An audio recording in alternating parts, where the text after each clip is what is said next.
በነገር ሁሉ የሚያከናውናችሁ ኃይል ያለው አይናችሁ፣ ሐሳባችሁ፣ ዕውቀታችሁ ሁሉ ጌታ የተናገራችሁ ጋር ፎከስድ ሲሆን መንፈስ ዓለም ላይ ያለን ቃል፣ መንፈስ ዓለም ላይ የተነገረን ትንቢት፣ በእናንተ ውስጥ ላይ የተነገረን ትንቢት የሚያስፈጽመው ኃይል ያለው እናንተ ውስጥ ነው።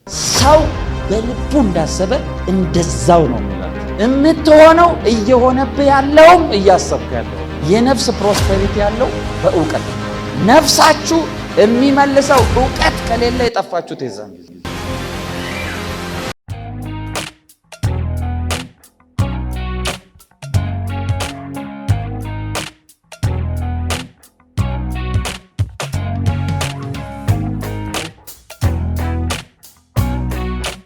መጽሐፍ ቅዱሳችሁን ከያዛችሁ የመጨረሻው ሶስተኛው ዮሐንስ መልእክት ታወጡልኛላችሁ። አንድ ምዕራፍ ናት ሶስተኛው ዮሐንስ መልእክት። እኔ ቁጥር 2 ነው የምፈልገው። የዛሬ መልእክቴ ርዕስ ደግሞ በነገር ሁሉ መከናወን የሚል ነው።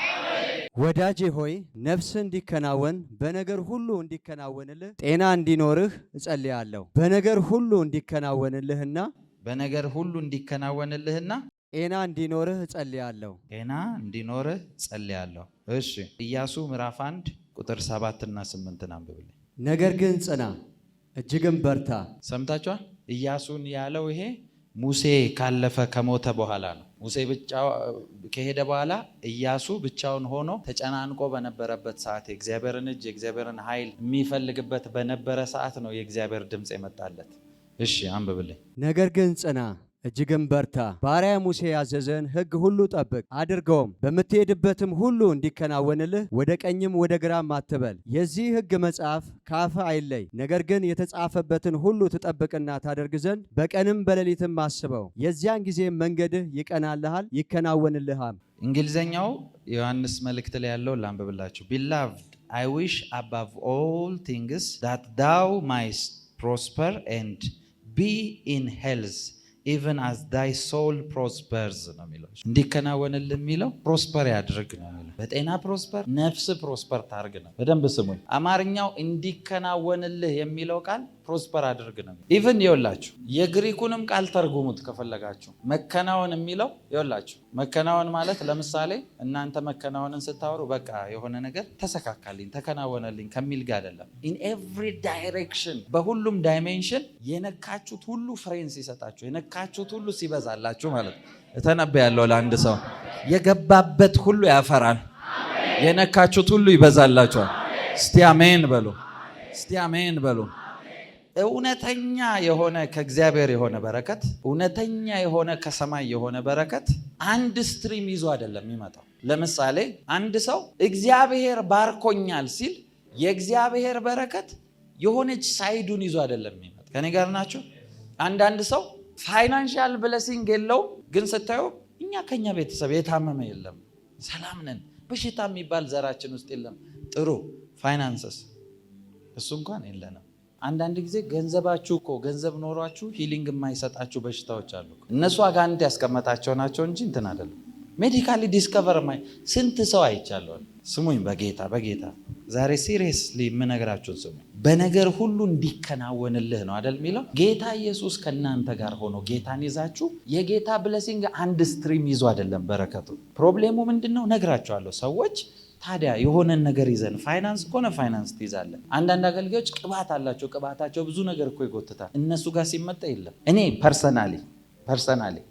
ፐርሰናሊ ማምነውን ነው የምነግራችሁ። ቅባት ለቤተ ክርስቲያን ቢመጣም ቅባቱን የተሸከመውን ሰው ሳይነካ ግን አያልፈም ቅባት። ስለዚህ ለሌላ ሰው መፍትሄ ሆነ አንተ ራስህ ጋር መፍትሄ የማታመጣ ከሆነ አንተ ነህ ጌቱን ያልከፈትከው እንጂ ቅባቱ አይሰራም ማለት አይደለም። ሰምታችሁኛል? ውሃ ለሰው ልሰጡ የምትሄዱ ታይም ላይ የምትሰጡበት እቃ ነው ውሃው የሚነካው መጀመሪያ ወይስ ሰውየው? እቃ ውስጥ እኮ ነው ያለው ውሃው። ስለዚህ የነካው ነገር ራሱን ሊለውጠው ያስፈልገዋል። በነገር ሁሉ እንዲከናወንልህ ሲል የሚያከናውን ኃይል ውስጣችሁ ስላለ ነው። እግዚአብሔር አዲስ ነገር አምጥቶ አይደለም እናንተ ውስጥ የሆነ ነገር በቃ ተፈጥሮ አይደለም። ነው።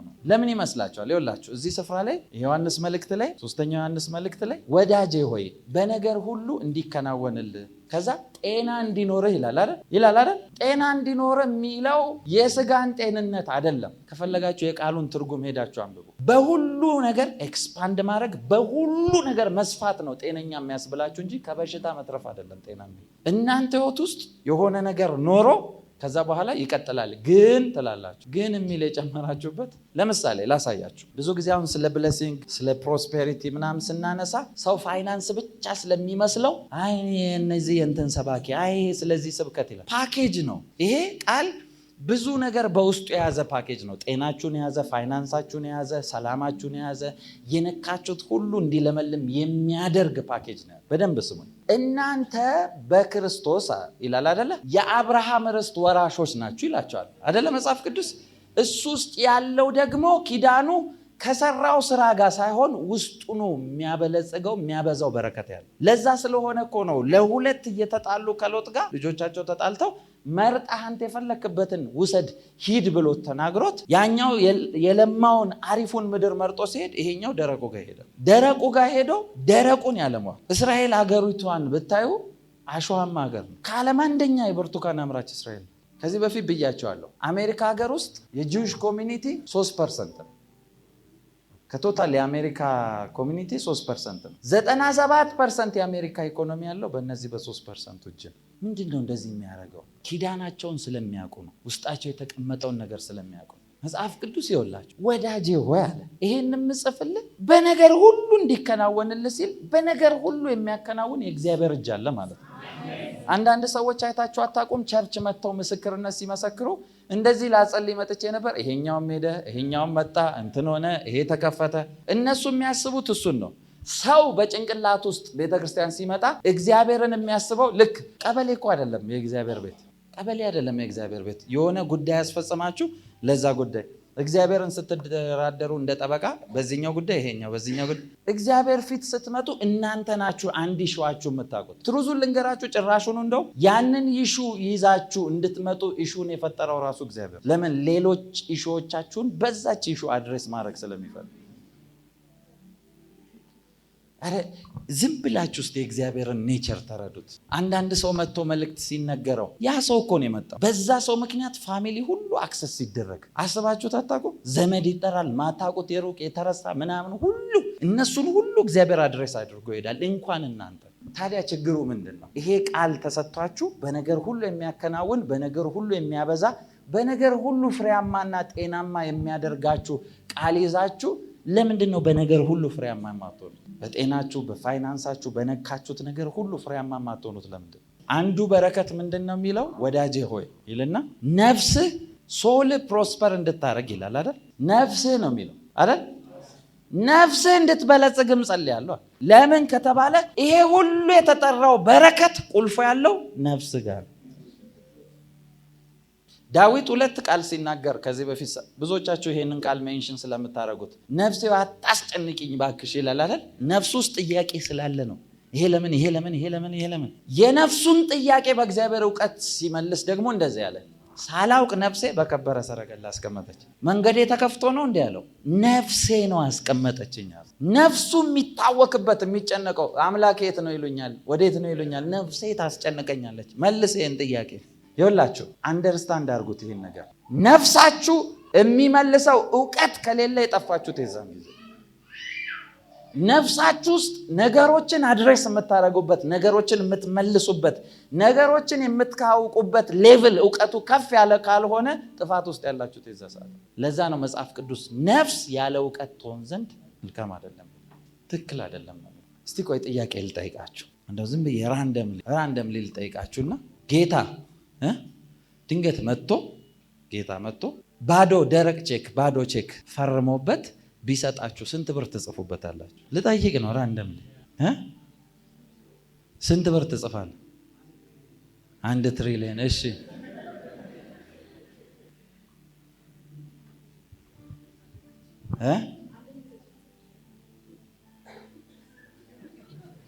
የእውነት ትጽፋላችሁ ወይ ነው ጥያቄ። ይኸውላችሁ ቆይ በጌታ ስሙኝ። የእናንተ ጥያቄ ራሱ ቼክ እንድታረጉ ስለምፈልግ አሁን ሁላችሁም የሆነ ነገር 1 ቢሊየንም 1 ትሪሊየንም የፈለጋችሁትን ትጠራላችሁ። ሁላችሁም ጥያቄ በእግዚአብሔር ፊት መታችሁ ስትጠይቁ የሊሚታችሁን ያክል እንጂ የእግዚአብሔርን ያክል አታስቡም። ማናችሁ? ይሄ ደግሞ ነፍሳችሁ ውስጥ ያለ ዕውቀት ነው። በአጭር ምሳሌ እስቲ ቆይ አንድ ሰው ይመጣና መጽሐፍ ቅዱስ ስሙኝ በጌታ ምንም አይነት መንፈሳዊ ዓለም ላይ የተቀመጠ ሊሚት የለም። ሁሉ ተፈቅዷል ይላችኋል አይደል? ይኸውላችሁ ሊሚቱ እናንተ ጋር እንዳለ የምታውቁት እናንተ ራሳችሁ። አሁን የሱ የሷ የነሱ የእያንዳንዱ ብደረድራችሁ የተለያየ አይነት ነው ሊሚታችሁ። የተለያየ አይነት ጥያቄ ነው ያላችሁ ሁላችሁ። በደንብ ስሙ። መጥቼ አምጥቼ ደርድሬ ብጠይቃችሁ ለምሳሌ ቤት ፈልጋችሁ ከሆነ አንዳንዱ ምን አይነት ቤት እንዲሰጥ ትፈልጋል? እኔ በቃ እኔ ኮንዶሚኒየምንም ከሰጠኝ በቃ ሌላ ምንም አልፈልግም፣ ገብቼ የምወጣበት ከሰጠኝ በቃ። አንዳንዱ ደግሞ በቃ እቺን ያክል ቤት ባሉ ቁጥር ይሄን ከሰጠኝ ይበቃኛል። በደንብ ስሙኝ በጌታ ሊሚቱ እያንዳንዳችሁ ጋር እናንተ ጋር ባለ አቅም ልክ እንደሆነ የምታውቁት መጽሐፍ ቅዱስ እንደዚህ ነው የሚለው፣ ሁሉም እንደ እምነቱ መጠን ትንቢትን ይናገር ይላል። እንደ እምነቱ መጠን ማለት ውስጣችሁ እንደተቀመጠው ሊሚት መጠን ማለት ነው። ገደቦችን እናንተ ውስጥ ያለውን ገደቦች የሚሰብረው በነገሮች ሁሉ የሚያከናውነው ኃይል ያለው ነፍሳችሁ ጋር ያለው እውቀት። ለዛ ነው ኢያሱ ጋር ሲመጣ ችግር የለም ሙሴ ካሉት ሁሉ ይው ሙሴን የእስራኤል ሕዝብ እንደ አምላክ ነው የሚያው። ተውት ፈርዖን ነው የሚገርማችሁ። ፈርዖንን እኮ እግዚአብሔር ራሱ ነው ቃል በቃል ለፈርዖን ስትገለጣ እንደ እግዚአብሔር አዳለው እግዚአብሔር ሆነ ትገለጣለህ። ያ ማለት አይደንቲቲውን ሰጥቶት ማኒፌስት ያደረገው ሙሴ አይደለም እግዚአብሔር ነው ማለት። እስከዛ ድረስ ሰጥቶታል ለሙሴ። የእስራኤል ሕዝብ እንደ ጣዖት ነው ሙሴን የተከተሉት። እንዴ ሙሴ ላይ እኮ አጋንንቱን ላይ ይደራደራል። አይገርም? ሞቶ ሰውየው ቦዲው የሚፈለግ ሰውዬ ቦዲው ላይ ጸባለ አይደለም በህይወት ማለት ሰው እንዳያየው ተደርጎ እኮ ነው መልአክ ነው እኮ ወስደው የደበቁት የቀበሩ። እና ይሄ ሰውዬ አስቡት፣ በደንብ ስሙኝ በጌታ በእስራኤል ሁሉ ልብ ውስጥ ያለውን ሌቭል አስቡት። በእስራኤል ሁሉ ልብ ውስጥ ለዚህ ሰው የተሰጠውን ቦታ አስቡት። ከዛ አስቡ ይሄ ሰውዬ እየመራ ለምሳሌ በአጭር ምሳሌ እዚህ ቦታ ላይ ሊትራሊ ይሄ ተከፍቶ እሳት ሲዘንብ የሚያይ ትልልቅ ተአምራት ሲሆን የሚያይ የሆነ ትንሽዬ አይነት ነገሮች ሲያዩ ልክ ያንን እሳት በሚያይበት ሌቭል ድረስ ታግሶ ያንን ይከተላል ወይ ነው ኮምፔር እንድታደርጉ ስለምፈልግ። ሙሴን ይኸውላችሁ በደንብ ስሙኝ በጌታ ሙሴን እስራኤልን ጠቅላላ እግዚአብሔር እጃቸውን በአፋቸው እስኪጭን ድረስ ሕግ እስኪለውጥላቸው ድረስ ሰዎቹ እኮ ይኸውላችሁ ስፔሻል የሚባል ትሪትመንት ውስጥ ነው የገቡት እኮ። እናንተ እኮ ፀሐይ ለማምለጥ ጥላ ይዛችሁ ነው የምትሄዱት። እግዚአብሔር ደመና እያደረገ ሲበርዳቸው ልብስ ደርበው እሳት አንድደውም አይደለም፣ ራሱ የእሳት አምድ እያደረገ ጠላቶቻቸውን ተዋግቶ አይደለም ባህር ከፍሎ እየጨረሰላቸው። ግብፅ ጋር ሲኬድ ትልልቅ 10 ተአምራት እስኪያደርግ ድረስ ይሄን ሁሉ ያደረገ ሰውዬ የኢያሱን ጭንቀት ደግሞ አስቡት ሲተካው። ይሄን ሁሉ እሳት ከሰማይ አዝንቦ ይሄ ሰውዬ ይሄን ሁሉ ነገር አድርጎ ለሱ ያልሆኑ ለኔ አይሆኑም ብሎ ነው እኮ ህዝቡ ይኸውላቸው። በደንብ ስሙኝ በጌታ ህዝቡ እንኳን ለነ ሙሴና ለኢያሱ ይቅርና እግዚአብሔርን ያስመረረ ህዝብ ነው። ይሄ ሁሉ ነገር እየተደረገላቸው እግዚአብሔር ተቆጥቶ ሊያጠፋቸው ይመጣል። ሙሉ ጠራርጎ ሊያጠፋቸው ሙሴ እኮ ነው በቃ እነሱን ተደራድሮ የሚያስመለጣቸው ራሱ ሙሴ ነው። እንግዲህ አስቡት። ቆይ በጌታ ስሙ አምሶሬ ይሄን ስል የኛ ሀገር ህዝብና የእስራኤል ሰው አንድ አይነት ነው እንቴልኝ። ልክ ሳንቲም ይዛችሁ በሁለት ግልባጭ እንዳለው ግን ያው ሳንቲም እንደሆነ መልኩና ጽፈቱ ይለያይ እንጂ አንድ ሳንቲም ነው። እሳት ዛሬ አዝንባችሁለት የሆነ ትልቅ ሚራክል አይቶ ወጥቶ ዞር ሲል እሱ እኮ ምናምን እውነት እሱ ይቀጥላል። እሱ የተደረገለትን ሚራክል ራሱ ይረሳል። በጌታ ስሙን ነፍሱ በእውቀት ያልበለጸገ አምላኩን የማያውቅ ሰው ጋር የፈለገ ያክል ፓወር ኢንቨስት ብታደረጉ መነሻውን የሚረሳ ሰው ነው። አም ቴሊንግ ዩ ብዙ ጊዜ አገልጋይ በተነሳበት አገልጋይ ላይ ጠላት ለምን የሚሆን ይመስላችኋል? መውጫውን ነው እንጂ የሚፈልገው የተነሳበትን አያስብም። ስሙኝ በጌታ ስጋ አማረን ሲሉ ድርጭት እያመጣ ከሰው ሌቭል አሳልፎ የመላክን ምግብ እያበላ ይሄን ሁሉ አድርጎላቸው ሙሴ ለትንሽ ቀን ዞር ሲል እነሱ እግዚአብሔር ሊያውም ፌቨር ሰጥቷቸው ሞገስ ሰጥቷቸው የሰጣቸው ሞገስ ብርና ወርቅን እንዲበዘብዙ አደረገ የተባለውን ያን ሞገስ እንዳመጣ ረስተውት በሰበሰቡት ወርቅ ጥጃ ሰርተው እያመለኩ ጠበቁት። አመታት እኮ አይደለም 40 ቀን። እንግዲህ አስቡት። ይሄ ሁሉ ልቡን የሚያደነድን ህዝብ ባለበት ኢያሱ ሲረከብ የሚያስጨንቀው የእግዚአብሔር እጅ ይመስላችኋል? ህዝቡ ነው የሚያስጨንቀው። ህዝቡ ነው ነፍሱን የሚያስጨንቀው። ስለዚህ ህዝቡን ሲያይ ኢያሱ ፈርቷል ማለት ነው። እመኑኝ ኢያሱ በደንብ ነው የፈራው። ለዛ ነው ይኸውላችሁ ኢያሱን ፍርሃቱን ለመምታት እግዚአብሔር ነው ያስፈለገው። መጣና ኢያሱ ይሄን ህዝብ ታሻግራለህ አላልኩም? እንትን ትላለህ፣ አትፍራ፣ አይዞ። እግዚአብሔር ነው እኮ አትፍራ አንዴ አይደለም ደግሞ ነው አትፍራ ያለው ኢያሱ። ችግር የለም ሙሴ ይሄን ሁሉ ኃይል ይሄን ሁሉ ነገር የገለጠበት አንድ ሚስጥር አለ። እሱን ካደረክ ቀላል ነው። ብዙ ካልኩሌሽንም ብዙ ርቀት ሄደም ብዙ ነገር አድርገም አይደለም ማለት አንድ ነገር አለ። አሁን ቁጥር 7 እና 8 አንብብል። ኢያሱ ምዕራፍ 1 ነገር ግን ጽና እጅግም በርታ ባሪያዬ ሙሴ ያዘዘህን ሕግ ሁሉ ጠብቅ አድርገውም በምትሄድበትም ሁሉ እንዲከናወንልህ ወደ ቀኝም ወደ ግራም አትበል። የዚህ የሕግ መጽሐፍ ካፍህ አይለይ። በቃ ሰምታችኋል። ይኸውላችሁ አይዞ ጽና ካለ በኋላ ባሪያዬ ሙሴ ያዘዘህን እነዚህን ሕጎች እነሱን አስባለሁ። ያ ማለት እያወራው ያለው እስኪዋሃድ ድረስ ነፍስ ያንን ነገር እስክትመስል ድረስ አለው። ነገሩን ማወቅ አይደለም፣ ነገሩን እስክትመስለው ድረስ። ከኔ ጋር ናችሁ?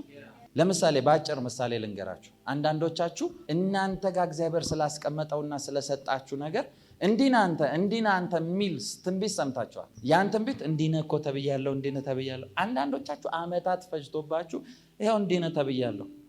ያልሆንከውን ነክ አትባለም። ያ ነገር ግን እንድትሆን የሚያስችለው ኃይል ያለው እዚህ ለኢያሱ እግዚአብሔር የገለጠው ሚስጥር ጋር ነው። ይሄንን ቃል በቀንም በሌሊትም አስበው አሰላስለው፣ ወደ ቀኝም ወደ ግራም ሌላ አማራጭ እንኳን አትፈልግበት። ይሄን ዝም ብለህ አስበው። ናችሁ የተባላችሁትን ነገር እስኪዋሃዳችሁ ድረስ ስትነሱ፣ ጠዋት ፊታችሁን ስትታጠቡ፣ ስትተኙ፣ ስትነቁ፣ ስትሄዱ፣ ስትራመዱ በሉት ዝም ብላችሁ እኔ እኮ እንደዚህ ነኝ። አየሩ ላይ ሁሉ አውጁት። ያወጃችሁት ያ ቃል ነው ከሰማይ መልስ ይዞላችሁ የሚመጣው።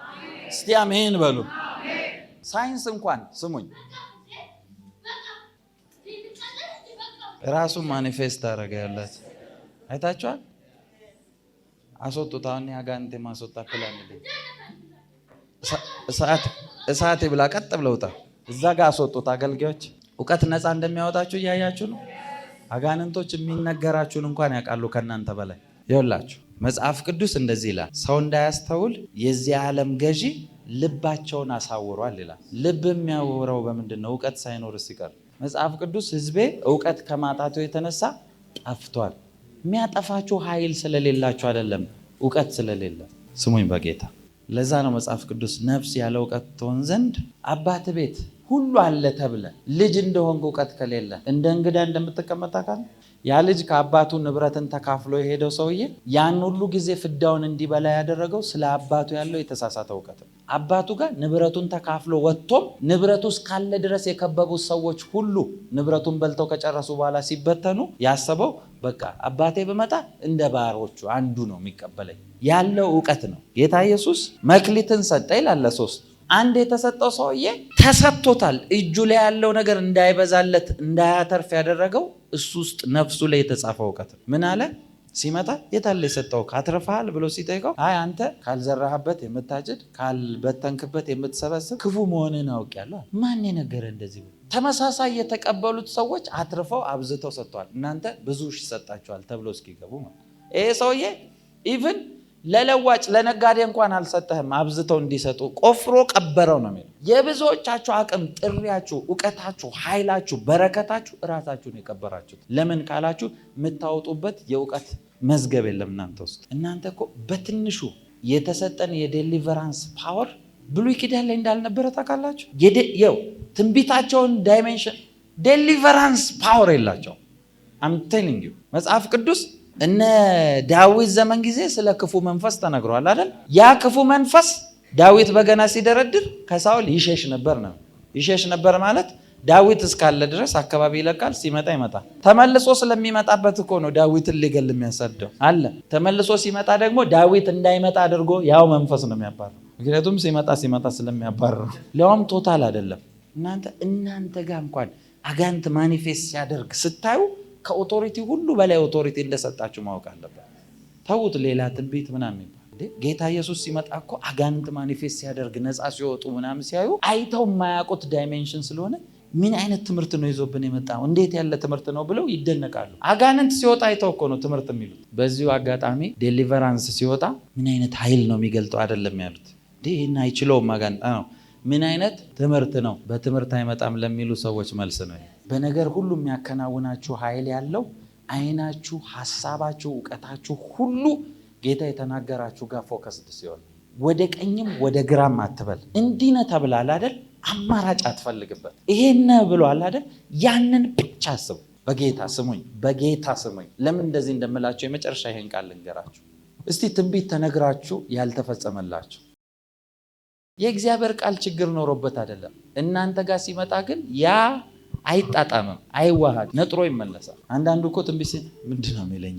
ለምንድን ነው የተነገረ ቃል ተነገረ አይደል እንደመጣም አይሰራባቸው? አብዛኞቻችሁ ትንቢት ተነግሯችሁ ያልሆነላችሁ ራሱ ለምንድን ነው? ሚስጥሩ ያለው እዚህ ጋር ነው። ኢያሱን የነገረው ቃል ጋር የሁሉ ነገር ኪ ነው። ስሙኝ በደንብ። ቃል ተነገራችሁ አይደል? አብዛኞቻችሁ ቃሉን ደግማችሁ ራሱ አታውቁትም። እኔ ጓደኞች ነበሩ ጌታ ፊት፣ በእውነት ጌታ ፊት ትንቢት እየተነገራቸው በእነሱ ትንቢት እየተቃጠልኩኝ ስንወጣ እኔ የረሳሁት ምን ያለኝ ነገር አለ እስቲ አስታውሰኝ። እንዲህ ስትንከባለል አልነበር እንዴ? አይ እኮ ተነክቼ ወድቄ ብዙ አልሰማሁም። የምን ተነገ እስክጨርስ ሰምቼ ነው መወድቀው። ከወደቅኩ ራሱ እንኳን ተነግሮኝ እንትን ያልጨረሰው ካለ ራሱ ጨርስ።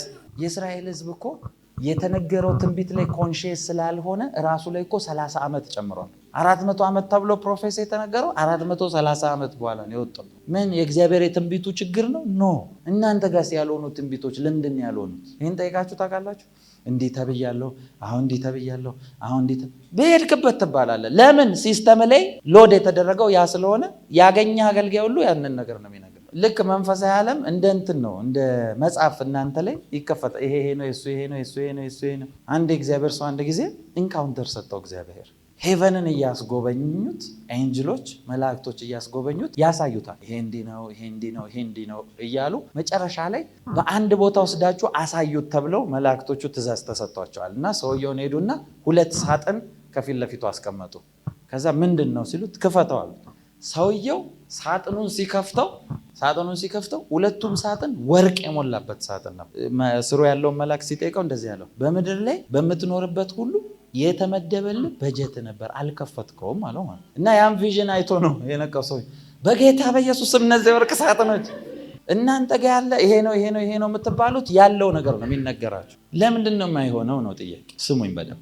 መንፈስ ዓለም ላይ ያለን ቃል፣ መንፈስ ዓለም ላይ የተነገረን ትንቢት፣ በእናንተ ውስጥ ላይ የተነገረን ትንቢት የሚያስፈጽመው ኃይል ያለው እናንተ ውስጥ ነው። የሆነ ነገር መጥቶ ቷ ብሎ አይደለም የሚፈነዳላችሁ። እውነታን ነው የምነግራችሁ። ይሄ ነው ትሩዙ። ምንድን ነው ያ ኃይል ካላችሁ፣ ያንን ነገር ማሰባችሁና ከዛ ነገር ጋር ሊንክ ማድረጋችሁ ነው ያን ነገር የሚጎትትላችሁ።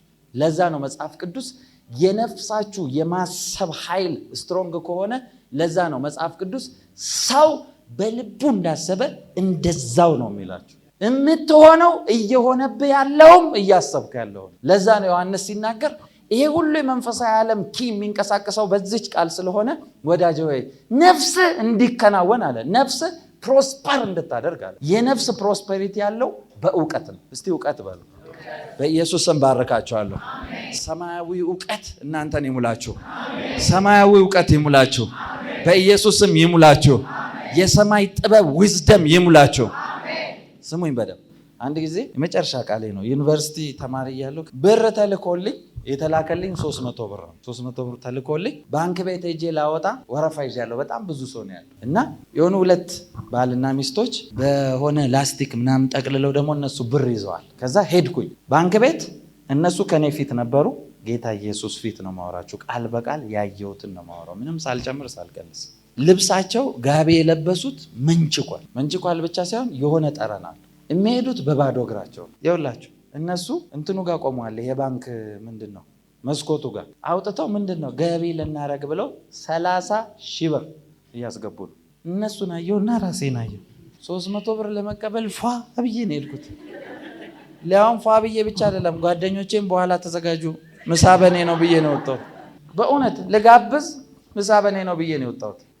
ከዛ ግራ ገባኝ። ጌታ ኢየሱስ ምንድን ነው የሆነ ቦታ የሆነ ነገር ተላልፏል። ምንድን ነው ችግሩ? እኔ እንደዚህ የማይበሉትን ያልኖሩበትን ብር የሚያስቀምጡት ለምንድን ነው? አብዛኛው አበሻ ክፉ ቀን ሲመጣ ብሎ የሚያስቀምጠውን ቢጠቀመው ክፉ ቀን አያይም። ራሱ ላይ ክፉ ቀን የሚጠራው ራሱ ነው። ያላየው ነገር ላይ ክፉ ቀን ይኖራል ብለው መች ኖራችሁበት? ነገ ለራሱ ይጨነቅ ብሏቸዋል። እናንተ ግን ማታውቁት ነገር ላይ ዛሬ ትጨነቃላችሁ። በምን ኖር ይሆን ከነገ ወዲያ? ዛሬ ኑሩት። ዛሬ አማኝ ዛሬ ውስጥ ነው የሚኖረው። አለቀ። አሁን ብቻ ነው መንፈሳዊ ዓለም የሚያውቀው አሁንን ነው እንጂ ነገ ከነገ ወዲያ ምናምን የለም። ጌታዊ ችግሩ የት ጋር ያለው? ምንድን ነው እኔ ያልገባኝ ነገር አለ ወይስ ምንድን ነው ብዬ ስጠይቅ እንደዚህ ያለኝ ጌታ በእውነት ነው ብላችሁ ቁጭ ብዬ ሰይጣን አለኝ አልበቃ ላይ ነው። አለማወቃቸውን ራሱ እንዲያውቁ አይፈልግም። አለማወቅ የለም አይደለም፣ አለማወቃቸውንም እንዲያውቁ አይፈልግም ማለት አይታችኋል? እውቀት የማይፈልገው አሁን እዚህ ጋር ምን እናርግ ምናምን ብሎ ማኒፌስት የሚያደርገው ምን አረኩት እሳት አልኩበት እውቀት ነው የሰጣቸው። ባይዘ ዴሊቨራንስ አብዛኞቻችሁ ጋር የሆነ ነው አላወቃችሁ። መጽሐፍ ቅዱሳዊ ነው። ጌታ ኢየሱስ እንደዚህ ይላል፣ ብዙዎች በትምህርቱ ነፃ ይወጡ ነበር። ስንት ነፃነት እየሰጣችሁ እንደሆነ አታውቁ። እመኑኝ፣ እንደዚህ ብዬ ተነበያለሁ። ብዙዎቻችሁ በነገር ሁሉ ይከናወንላችሁ። አሁን ብዙዎቻችሁ ኪው ስለገባችሁ በነገር ሁሉ ትከናወናላችሁ። እምቢ የሚል በር አይኖርም። ለምን ካላችሁ አምላካችሁ ማንነቱን ይገልጥላችኋል። አባታችሁ ማን እንደሆነ ይገባችኋል። በኢየሱስ ስም ባረካችኋለሁ። ነገሮቻችሁ ሁሉ ይለቀቁ።